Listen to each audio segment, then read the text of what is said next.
So what did I think of Emerald Fennell's Wuthering Heights? Hey guys, it's Brian. Welcome to the awards contender. I am very excited to talk to you today about Wuthering Heights, which was really the first 2026 release I was very much anticipating. Like, I was excited for Send Help a couple weeks back, the new Sam Raimi film. But Wuthering Heights, I have had my eye on for a while because I love the films of Emerald Fennell. And I know she's kind of an acquired taste. You know, Saltburn comes out at the end of 2023, and there were many people who just did not vibe with that movie. I did. I gave it 5 stars. It was my pick for the second best film of 2023, and her first film, Promising Young Woman from 2020, was in my top 5 of the year. So yeah, I really love this writer-director. I think she's really creative and bold and fantastic, and her taking on Wuthering Heights, a very classic novel by Emily Bronte, I was intrigued. You have Margot Robbie and Jacob Elordi, 2 actors I adore. And when I saw the trailer, like the creativity of the cinematography, of the production design, the costume design, I was all in. So I went into this last night very excited. I was hopeful. I wanted to really love this. I know it's February, so I wasn't expecting a masterpiece. Usually the first 2 to 3 months of the year, we don't get like amazing film. So I was like, well, if it's really great, they would probably hold it to later in the year. Maybe because it's Valentine's Day weekend, they're like, well, this will be a huge opening. I mean, maybe that's it. Regardless of the February release dates, like, I thought this could be really good.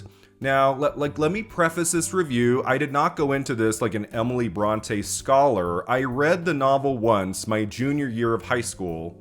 I thought about rereading it for this, but I was like, I don't think Emerald Fennell is going to do a super faithful adaptation of the novel, like something written in the 1800s. I didn't think that would be the case. From the little things I've read about it, I think the second half of the movie is pretty well different from the book. I don't remember the novel that much, guys. Like, it was required reading in high school. My one memory of that book was that when I was reading it at home, I probably had like a quiz the next day. I got to a scene that just for whatever reason was confusing me or boring me or something. I got really mad and I slammed my paperback book against the wall of my bedroom, and it left a pink stain from the cover of the book. And I had to go tell my mom. I was like, sorry, it was Wuthering Heights. So it wasn't my favorite book in high school. I didn't really want to reread it. Like, maybe one day, like when I revisit more of the classics. I was like, let me just go into Wuthering Heights completely cold. I didn't rewatch the 1939 film with Laurence Olivier and Merle Oberon. I thought about that too. But then I was like, I'm just going to compare the 2 versions. I don't want that. I wanted a brand new Emerald Fennell experience, and I got it with this new film. Now, I should say this is my least favorite of her 3 films that she's directed. I had my issues with Wuthering Heights, which I'll talk about. I will keep this spoiler-free. I won't tell you what happens at the end. Like, I'm going to say very little about the plots.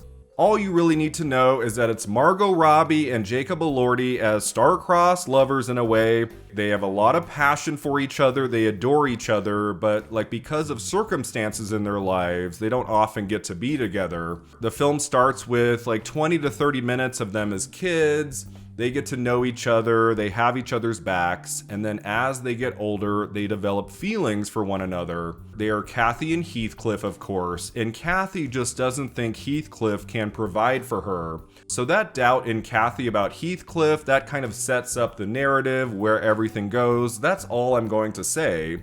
I mean, many of you have probably read the novel, like you understand what this story is all about.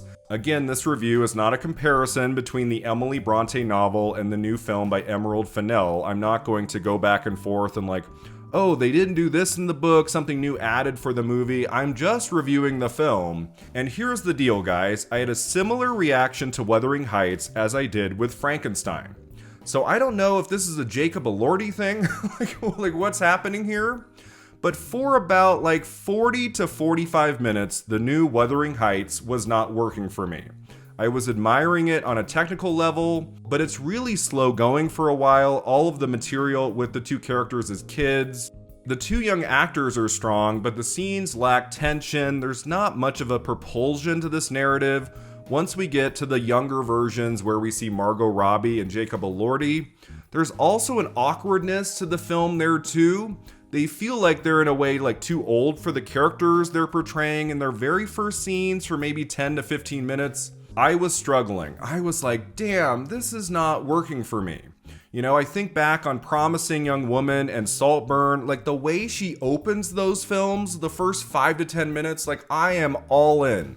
I am locked in on those characters and those narratives, and that was not the case in Wuthering Heights. The narrative was just plodding along. I wasn't disengaged. I wasn't bored and like, oh my God, how much longer? It wasn't like that. Like, it doesn't open the way like some films based on classic works of literature start up, and I'm like, no.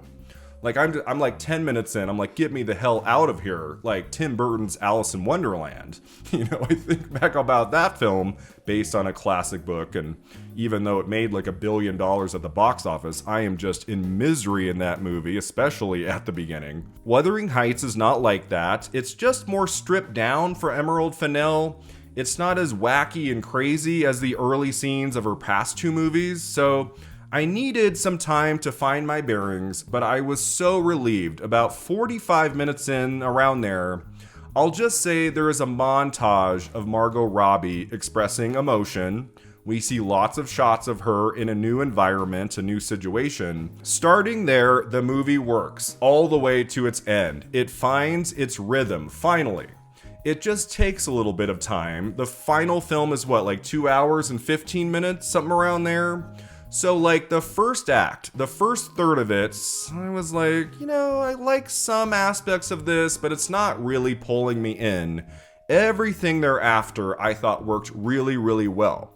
So this is a positive review. I think you should see it. There is so much to admire about this. It is so beautifully shot, the cinematography. I mean, even in those early scenes where I wasn't vibing with the movie as much, like just from a cinematography standpoint, this is beautiful work. The costume design in Wuthering Heights, I mean, I know it's February. I do think the costume design is worthy of an Oscar nomination in 2027. It is that good. I mean, there's at least 5 or 6 moments, especially later on, where I was like, what is Margot Robbie wearing now? It's so creative and bold and interesting, like all of the costumes throughout the film, really fantastic. The production design is really strong, like especially Wuthering Heights itself, how it really goes into ruins at a certain point, and oh my gosh, like the look of this place, like especially contrasted with the much nicer home we spend a lot of the movie. That's really interesting. The sound work is stellar. The new songs created for the movie, I liked a lot of them. The film editing, there are some montages in this film, and it really comes to life through those songs. So especially once the movie finds its rhythm, I was really enjoying like just the way certain scenes were edited and presented to the viewer. On a technical level, Wuthering Heights is an achievement, and I was really taken with, you know, how much bigger in scope this movie is for Emerald Fennell. Even though Saltburn has some big moments and Promising Young Woman, you know, in terms of its storylines and stuff, they are big visions in a way. Wuthering Heights is a whole nother beast. I mean, it is like a huge production. It is grand and epic in scope, and Emerald Fennell is up to the task. She does a very good job with this on a technical level, working with her actors, telling this story in the way she wanted to tell it. Yes, it's probably not very faithful to the novel, but in terms of capturing the love between these two characters, Heathcliff and Kathy, she gets that across very well in this, in the cinematography, how the scenes play out, and in the emotion from these two main actors. I was really thrilled to see Margot Robbie in a film again. I still haven't seen the one she did last year with Colin Farrell. I plan to get to it. I think she is a stunning actress. I have adored her since The Wolf of Wall Street 2013. She always makes interesting choices, and here playing Kathy, it is kind of a different role for her, more vulnerable. She has to show her emotions a lot throughout the movie.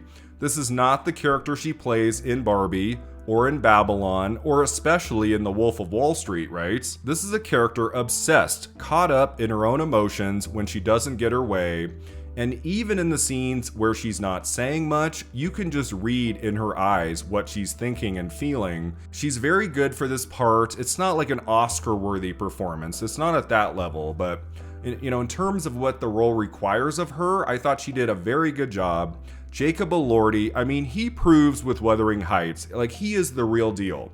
Between this and Frankenstein, like I'm really taken with him. I'm excited to see where his career goes next. The next 5 years, I feel like we're going to get some amazing performances from Jacob Elordi. He has a fire in him in this movie. In those early scenes where he is unkempt and you can barely see his face, he's got hair just everywhere, like it's flowing down his back, and then he has his transformation where he's clean cut, he looks beautiful, and he really wants Kathy with every fiber of his being. And the way he pursues her, goes after her, will do everything he can to be with her. It's really fun to watch. They have amazing chemistry in this. Weirdly, not so much in the beginning. Like their first 3 or 4 scenes together, Margot Robbie and Jacob Elordi, I wasn't feeling so much between them. It was coming off as more sibling energy, and I was like, uh-oh. Their romantic chemistry, especially in the second half, that needs to work or there's no movie, and it does get a lot better.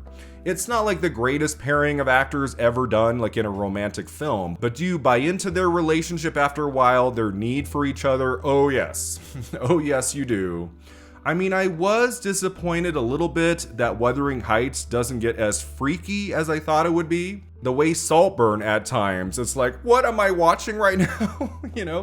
The bathtub scene in Saltburn, I have not forgotten about that moment. You don't have too many scenes like that in Wuthering Heights. There are some steamy moments, especially the way Jacob Elordi kisses Margot Robbie in at least 2 scenes. I was like, damn. I was like... Jacob Elordi looks really, really good in this, I just have to say. I was like, wow.